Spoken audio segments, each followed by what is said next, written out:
I am Gunhild, Queen of Denmark and England, wife to King Sven Forkbeard, mother to Harald and Knut, a woman whose fate is entwined with power, war, and the shifting tides of kingdoms. The years 1013 and 1014 remain etched in my memory as times of upheaval, triumph, and heartache, when we stood on the precipice of destiny. My husband, Sven Forkbeard, was a man of great ambition and an unyielding will. He sought to expand his rule beyond the icy waters of Scandinavia, to claim the rich lands of England. It was a dream he pursued with the ferocity of a wolf. By the winter of 1013, that dream seemed within reach, for Sven had driven the Saxon king, Ethelred the Unready, into exile. England had bowed to our might, and Sven declared himself its king. I, Gunhild, found myself at the heart of two realms, tasked with maintaining the delicate balance between the Danish and English peoples. Life in England was not without its challenges. The air was heavy with suspicion. The Saxon lords and common folk alike viewed us as conquerors. Yet, I endeavored to temper Sven's iron rule with diplomacy and kindness. I spoke to the women of the court, learning their customs, and offered counsel to those who sought it.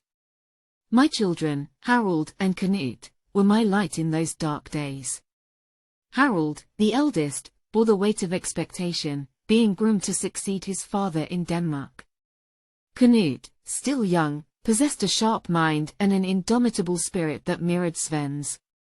Our court in Gainsborough was a curious blend of Danish austerity and Saxon tradition. The halls rang with the laughter of my children, the clinking of goblets, and the whispers of intrigue.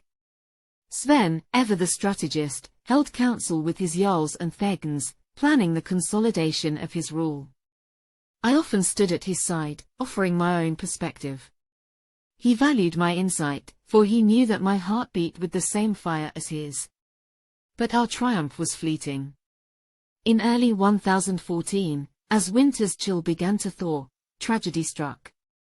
Sven, my warrior king, my steadfast partner, succumbed to a sudden illness.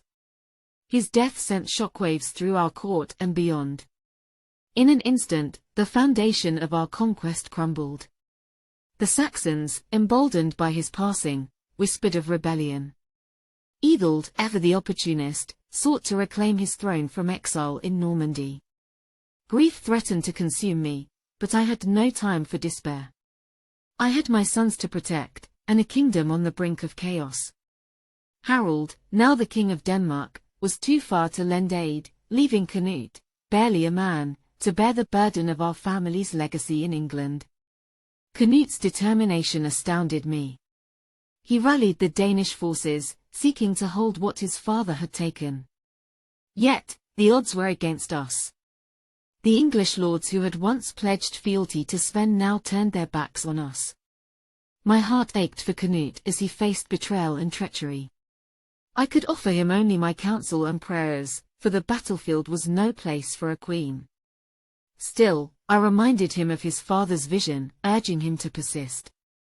You are your father's son, I told him, and his spirit lives in you. Do not falter.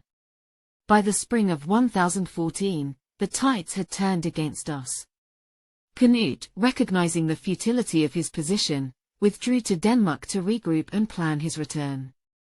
As I stood on the shores of England, watching his fleet vanish over the horizon, I felt the weight of both loss and hope. For while our hold on England had slipped, I believed in my son's destiny to reclaim what was ours. Those years were a crucible, forging me into a woman of steel and resolve. I mourned my husband, cherished my sons, and endured the tumult of a kingdom in turmoil. Though Sven's reign in England was brief, his legacy endured through Knut, who would one day rise to fulfill his father's dreams.